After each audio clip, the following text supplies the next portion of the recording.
चलिए इस संवाद को शुरू करते हुए मैं आपको बता दूं कि कुछ प्रश्न जो मैनेजमेंट कमेटी है इस सोसाइटी की उन्होंने मुझे प्रदान किया है और संभवतः ये प्रश्न आपके ही प्रश्न हैं।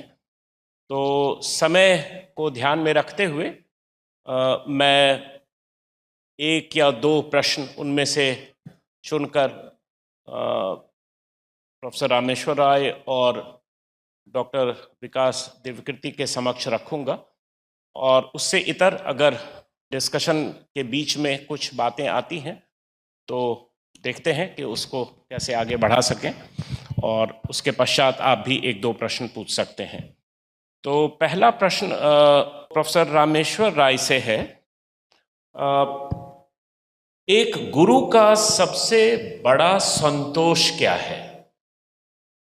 एक शिक्षक को अपने विद्यार्थी की कौन सी उपलब्धि सबसे ज्यादा संतोष देती है? मुझे लगता है कि एक शिक्षक की सबसे बड़ी उपलब्धि यह है कि एक बिंदु पर आकर वह अपने शिष्य से सीखने की स्थिति में आ जाए। सिखाना शुरू करता है, निष्पत्ति सीखने से होती है। यूट्यूब की कृपा से और उन परिस्थितियों से जिनमें अब चीज़ें उपलब्ध हैं, तो विकास को मैंने बहुत सुना है और विकास को मैंने बहुत देखा है। और सुनते और देखते हुए मुझे लगता है कि अगर मैंने अध्यापन कर्म चुना तो उस अध्यापन कर्म की जो चरम निष्पत्ति है कि अपने ही विद्यार्थी से सीखने और जानने की अनंत दिशाएं मेरे सामने हैं, तो शिक्षक की उपलब्धि ये है कि वह अपने शिष्य से सीखने की स्थिति में आ जाए।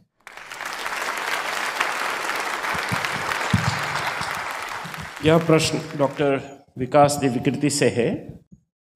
जब सफलता ने या सफलता से ज़्यादा असफलता ने सिखाया, लोग अक्सर आपकी सफलता की कहानियाँ सुनते हैं, लेकिन क्या आपको याद है कि कभी किसी असफलता ने आपको सबसे बड़ा सबक सिखाया हो? असफलताएं कहें या चुनौतियां कहें, सिखाने में तो उनकी भूमिका ज़्यादा है ही, मुझे भी और किसी को भी। जैसे मैंने वक्तव्य में एक छोटी सी बात कही कि मैंने 17 की उम्र से कभी घर से पैसे नहीं लिए, क्योंकि थे भी नहीं। उसके पीछे कुछ ऐसी परिस्थितियां थीं जिनमें जिंदा रहना सबसे बड़ी उपलब्धि थी। तो मैंने ऐसी परिस्थितियां बहुत झेली हैं। मतलब हालांकि हर सफल व्यक्ति ऐसी बात करता है, तो मैं भी कर सकता हूं, लेकिन मेरा अनुमान है कि इस रूम में बैठे हुए व्यक्तियों में से शायद 1% भी ऐसे नहीं होंगे जिन्होंने उस स्तर पे, उस स्पेक्ट्रम पे जाके झेला होगा। और ये बात एकदम ठीक है। मैं मानता हूं कि जो सबसे कठिन क्षण थे उन्होंने ही जीवन को सबसे बेहतर बनाया, उन्होंने ही जीवन में सबसे ज़्यादा समझाया। सिविल सर्विस में भी ऐसा हुआ कि मैंने बाद में अटेम्प्ट दिया कि प्रॉपर IAS में आऊं, सफल नहीं हो पाया। लेकिन अब वो स्वभाव है या पढ़ने की जिज्ञासाओं का परिणाम है। एक बिंदु के बाद सफलताएं असफलताएं जब बहुत मीनिंगफुल ना लगने लगें तो ही असली सौंदर्य जीवन का है। और मुझे खुशी है कि मैं लगभग उस बिंदु पर रहता हूं। सफल हो जाऊं तो ठीक लगता है, ना हो तो भी ठीक लगता है, बहुत फर्क नहीं पड़ता। धन्यवाद। अब यह प्रश्न जो मैं कर रहा हूं उसे आप दोनों इस पर उत्तर दे सकते हैं, अपनी प्रतिक्रिया जाहिर कर सकते हैं। भाषा या जिसे हम आर्ट्स कहते हैं, उसको पढ़ने और पढ़ाने की तासीर एक किस्म की होती है, जबकि सोशल साइंसेस को पढ़ने पढ़ाने की तासीर कुछ अलग है, क्योंकि उसमें ऑब्जेक्टिविटी के तरफ काफ़ी ज़्यादा झुकाव रहता है। किसी चीज़ को कितना ऑब्जेक्टिव बनाकर लगभग थियरी के तौर पर उसे प्रस्तुत करें तो वो ज़्यादा अच्छा माना जाता है, क्योंकि व्यक्तिगत भावनाओं से अलग होता है। जबकि साहित्य में भावनाएं जो हैं, व्यक्तिगत भावनाएं जो हैं, वो काफ़ी महत्वपूर्ण होती हैं। तो डॉक्टर विकास देवकीर्ति सोशल साइंस से इनकी शुरुआत हुई अंडर ग्रेजुएट लेवल पर, और ये भाषा की तरफ गए। और प्रोफेसर रामेश्वर राय के बारे में उन्होंने खुद कहा कि इंटरडिसिप्लिनरी का पहला जो स्वाद है, इंटरडिसिप्लिनरी टीचिंग का पहला स्वाद उन्होंने चखाया। तो इसके ऊपर, इसमें क्या कभी आपको द्वंद्व जैसी स्थिति लगी, या आपको लगता है कि दोनों बिल्कुल पोलर अपोजिट्स हैं और उसको सम्मिश्रित कर कर कैसे प्रस्तुत किया जाए? अगर प्रस्तुत किया जाए वो इंटरेस्टिंग तो होगा लेकिन रियलिस्टिक नहीं है। तो इस पर मैं प्रतिक्रिया जानना चाहूँगा आप दोनों का। भाषा को लेकर एक वहम तो मैं नहीं कहूँगा, लेकिन एक धारणा वैसी बनी हुई है कि भाषा एक अलग किस्म की चीज़ है। भाषा ऑर्नामेंटल होती है, आभूषण धर्मी होती है। यानी भाषा अपनी बात को सजाकर कहने का उपकरण है। भाषा उपकरण नहीं है। दरअसल भाषा में ही आप सोचते हैं। सोशल साइंस में आपके पास सोचने के लिए कुछ नहीं है। सोशल साइंस में जो है वह उपलब्ध है, उस उपलब्धता को केवल प्रकट कर देना है। भाषा पढ़ाने वाले लोग, साहित्य पढ़ाने वाले लोगों के पास कुछ भी उपलब्ध नहीं है सिवाय एक चट्टान के। भाषा उस चट्टान को मूर्ति में बदलती है, लेकिन जो मूर्ति बनती है वो चट्टान की नहीं बल्कि उस मूर्तिकार की होती है जो उसकी चेतना में है। इसलिए भाषा पहले से उपलब्ध चीज को उसी रूप में प्रस्तुत नहीं करती, बल्कि साहित्य में जो कुछ भी है वह भाषा में है और भाषा के माध्यम से है। यानी भाषा मीडियम नहीं है, वो स्वयं ही वह सांस है जो आप कहना चाहते हैं। तो मुझे लगता है कि अगर सोशल साइंस फेफड़े हैं तो भाषा उसकी सांस है, और जब सांस ना हो तो फेफड़े केवल एक्सरे का मैटर रह जाता है। इसलिए फेफड़े में अगर जिंदगी को धड़कना है, वो धड़कन भाषा की होगी। इसलिए जिस आदमी के पास और जिस अध्यापक के पास भाषा की नमी नहीं है, वह तथ्यों को दे सकता है, लेकिन तथ्यों के भीतर जो जीवन है, तथ्यों के भीतर जो स्मृति है, तकलीफ है या सपने हैं, वे भाषा के बगैर नहीं आ सकते। भाषा काठ की बनी हुई मूर्ति में या पत्थर की बनी हुई मूर्ति में प्राण प्रतिष्ठा है। इसलिए भाषा से हम कहते कम हैं, भाषा में हम प्रकट ज़्यादा करते हैं। उसको प्रकट करते हैं जो है लेकिन दिखाई नहीं पड़ रहा है। यानी भाषा अदृश्य को दृश्य में परिवर्तित करने की सबसे खूबसूरत कला है। और मुझे लगता है कि भाषा की यह बड़ी भूमिका गणित और भौतिक विज्ञान पढ़ाने वालों में भी होनी चाहिए। मामला केवल साहित्य का नहीं है।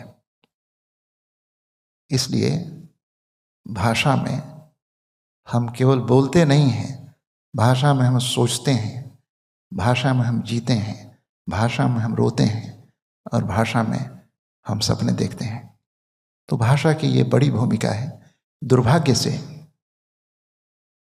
भाषा इस समय बड़े संकट में है। और ये संकट दो तरफ से है। एक संकट बाजार की तरफ से है, क्योंकि भाषा, बाजार की भाषा वह कह रही है जो वास्तविकता के विरुद्ध है। और दूसरा संकट राजनीति की तरफ से है, क्योंकि राजनीति की भाषा ने भाषा की पूरी विश्वसनीयता को नष्ट कर दिया है। इसलिए भाषा को बरतने की तमीज़ किसी व्याकरण से नहीं आती, बल्कि मनुष्य होने की गहरी जिम्मेदारी से भाषा निर्मित होती है, और तब भाषा विश्वसनीय बनती है। मुझे लगता है कि भाषा की विश्वसनीयता को बहाल करना इस समय शिक्षण का, अध्यापक का या पूरी शिक्षा व्यवस्था का की सबसे बड़ी चुनौती है। और मेरी इच्छा है कि सोशल साइंस पढ़ाने वाले लोग भी उसी तरह भाषा का रचनात्मक प्रयोग करें जैसे सामान्यतः साहित्य वाले करते हैं।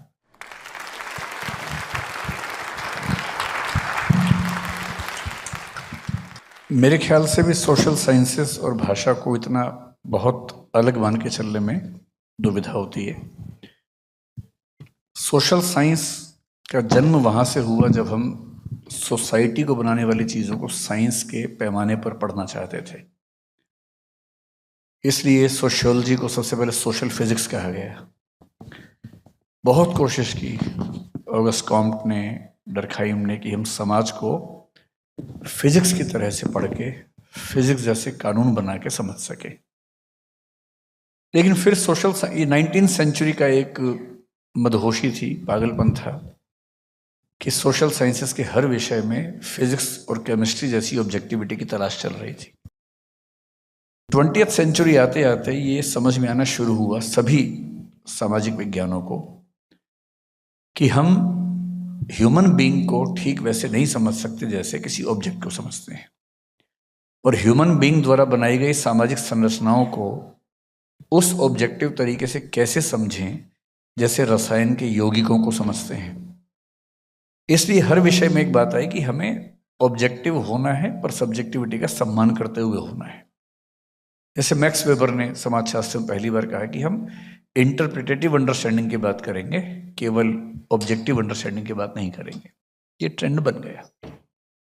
आज भी कुछ कुछ वैसा ट्रेंड है। पोस्ट मॉडर्निज्म में हमने पढ़ा कि जितने बड़े बड़े आख्यान हैं, मेटा नैरेटिव्स हैं, वो सब मीनिंगलेस हो चुके हैं। ऑब्जेक्टिविटी का जो क्रेज 19वीं सेंचुरी में था, अब वैसा क्रेज नहीं बचा है साइंस को छोड़ के। जहां तक भाषा की बात है, भाषा बनती है समाज में, न कि लेबोरेटरी में। समाज अपने संचित अनुभवों से, बातचीत से भाषा के नियम गढ़ता है। इसलिए किसी भी भाषा के नियम एग्जैक्टली ऑब्जेक्टिव हो नहीं पाते, जैसा कि हम किसी साइंस में देखते हैं। लेकिन साहित्य लिखना, भाषा में बोलना एक बात है, बोले हुए या लिखे हुए का अध्ययन करना, रिसर्च करना दूसरी बात है। प्रेमचंद होने के लिए, वाल्मीकि होने के लिए, कालिदास होने के लिए आपको बहुत भावुक और बहुत संवेदनशील होना लाजमी है, ज़रूरी है। उसके बिना काम ही नहीं चलेगा। अगर किसी गरीब, वंचित, पीड़ित व्यक्ति को देख के आपकी आंख से आंसू ना निकलें, खून के आंसू ना निकलें, तो आप उस पर कहानी, उपन्यास, कविता कैसे लिखेंगे? लेकिन लिखी हुई कविता का अध्ययन करने के लिए, विश्लेषण करने के लिए बहुत इमोशनल होने की बजाय बहुत रैशनल, ऑब्जेक्टिव और मेथोडिक, व्यवस्थित होना भी ज़रूरी है।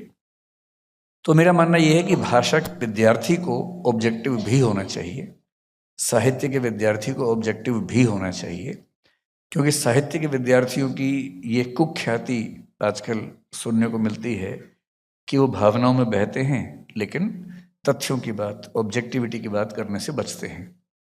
और ये दुनिया जिन उसूलों पे चलती है, इस दुनिया में जिंदा रहने के लिए जिन उसूलों पे चलना पड़ता है, उसमें ऑब्जेक्टिविटी की भूमिका भी बड़े पैमाने पर है।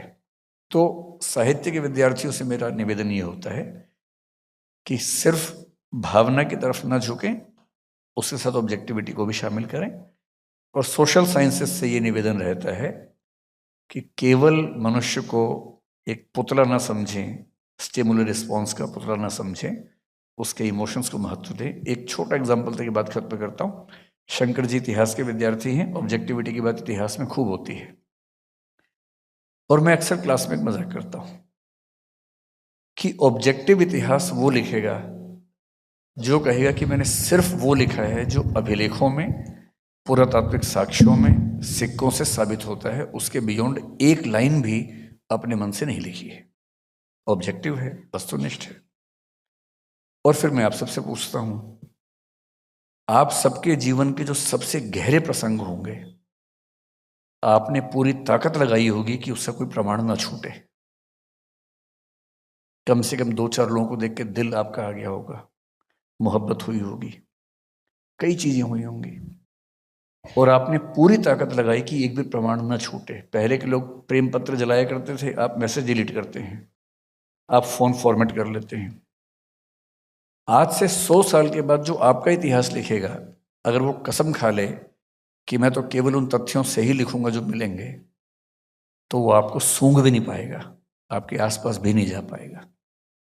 इसलिए साहित्य का आदमी, जयशंकर प्रसाद जैसा आदमी कहता है, इतिहास लिखो पर उसमें अंतर्दृष्टि भी लेके आओ।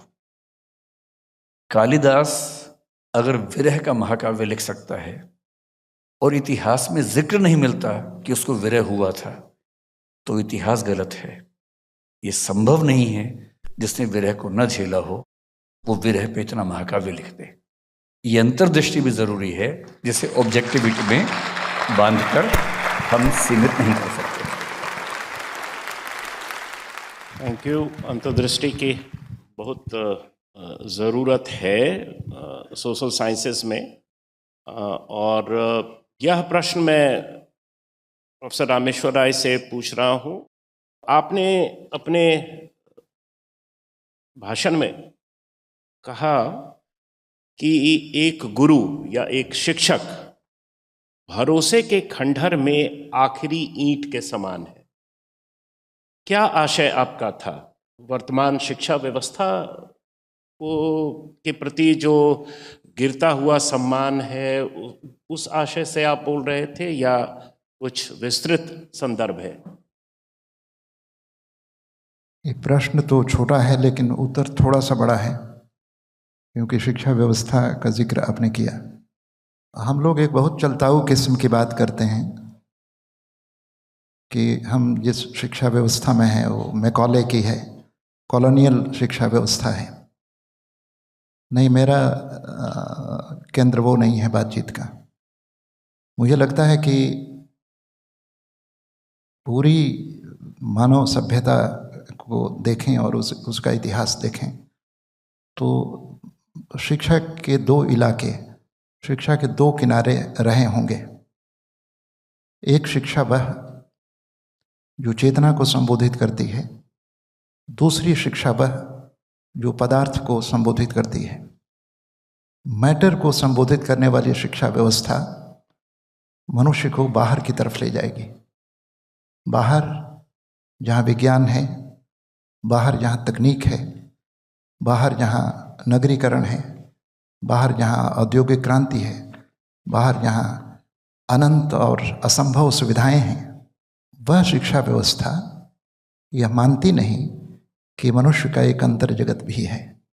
यानी मैटर को संबोधित करने वाली शिक्षा व्यवस्था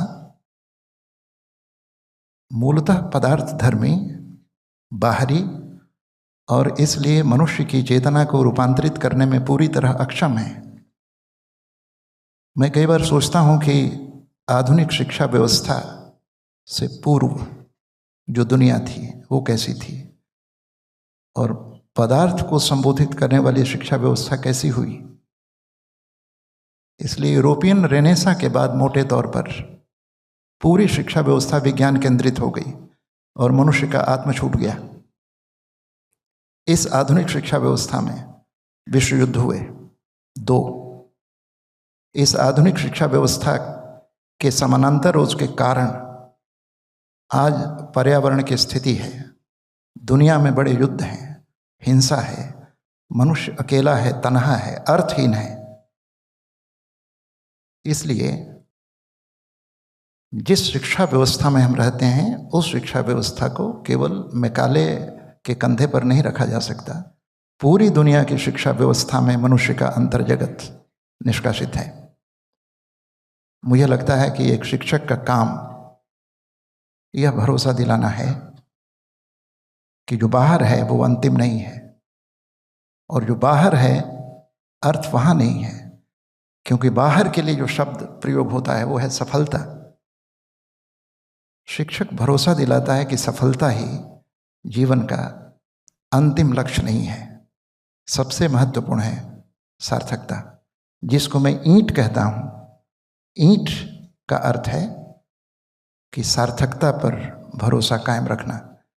दुनिया सफलता के पीछे भाग रही है, शिक्षक कहता है कि नहीं, सफलता नहीं, सबसे मूल्यवान है सार्थकता।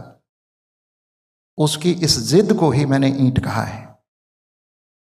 और मुझे लगता है कि एक ईंट अगर साबुत बची हो तो एक भवन की कल्पना जीवित रह सकती है। Well said. और ये सवाल मेरी तरफ से अंतिम सवाल है डॉक्टर विकास देव कीर्ति के लिए, और ये स्टूडेंट्स द्वारा ही निर्मित सवाल है।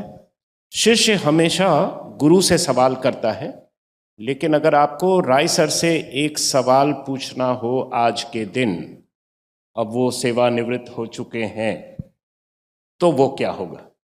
यही कि आप सेवानिवृत्त हुए तो नहीं है, बस।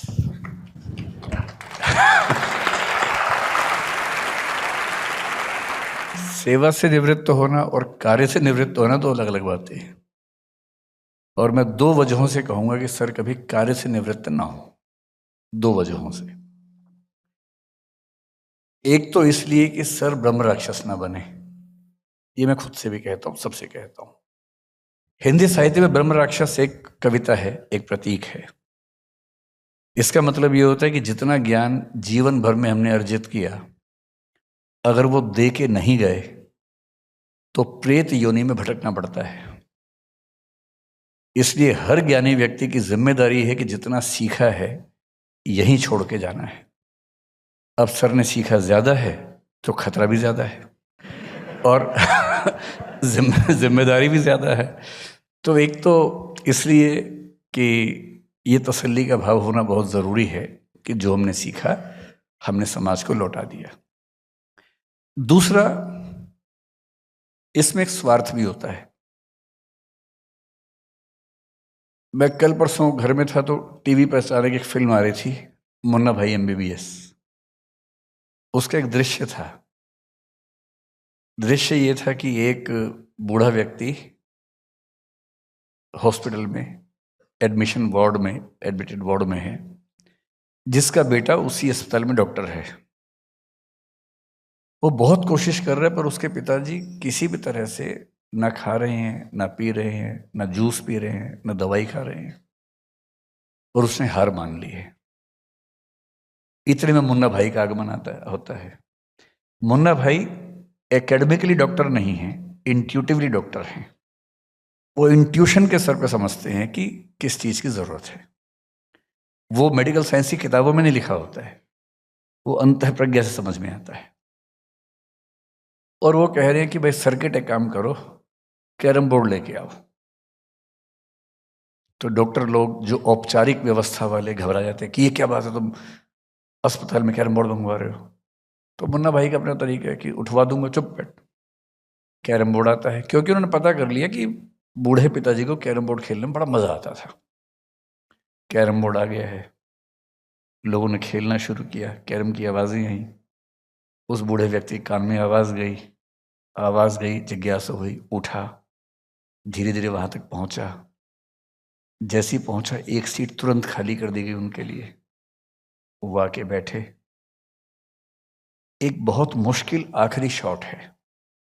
स्ट्राइकर इधर है, जो गोटी लेनी है वो सामने की तरफ नाव के पीछे की तरफ फंसी हुई है, किसी कोण से नहीं जा पाएगी। मुन्ना भाई कह रहे हैं कि ये तो नहीं जाएगी पापा, सर्किट कह रहे तो नहीं जा पाएगी, वो बूढ़ा आदमी क्या कर रहा है, इशारे से ऐसे गुस्से के भाव से चुप रहो, और वो देख रहा है एक खास कोण पे स्ट्राइकर मारता है दीवार पे, वो 3 तरफ से घूम के आता है, गोटी पे लगता है और गोटी अंदर चली जाती है। लोग सन्न है कि ये क्या हुआ, और उसके बाद जो हुआ वो ज्यादा जरूरी है। उसके बाद उसका हाथ उठता है जूस के गिलास की तरफ, वो जूस का गिलास लेता है, पूरा पी जाता है। इसलिए सेवानिवृत्ति एक बहुत ही बुरा शब्द है। जब तक आखिरी सांस हो व्यक्ति को वो काम करना चाहिए जो उसका स्वधर्म है, और सर का स्वधर्म है पढ़ना पढ़ाना। और इसलिए अगर आप कहेंगे कि मैं क्या पूछूंगा, मैं यही पूछूंगा कि सर आप सेवानिवृत्त तो नहीं होंगे ना, और इसका मतलब है कि आखिरी सांस तक पढ़ना और पढ़ाना जारी रहे। वो समाज के हित में भी है और व्यक्ति के हित में भी है, क्योंकि अपने स्वधर्म से जुड़ के जीवन जीना, इससे बेहतर क्या जीवन हो सकता है किसी के लिए भी। मुझे बोलना है इस पर। नहीं, मैं केवल एक बात कहना चाहता हूं कि अध्यापन मेरा सेवा कर्म नहीं है। तो जब सेवा कर्म नहीं है तो सेवानिवृत्ति का प्रश्न ही नहीं है।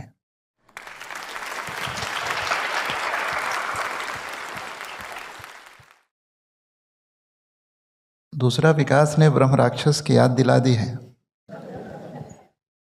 घबराहट हो रही है मुझे।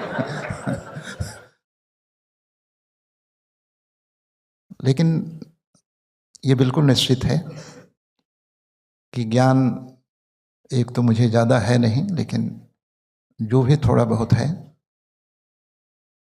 इसे कहीं भी लेकर नहीं जाना है। बादलों में पानी ठिठका रहे तो बादलों का भी कोई अर्थ नहीं होता और पृथ्वी का भी भला नहीं होता। बादल बारिश की बूंदों के रूप में धरती पर आए हैं।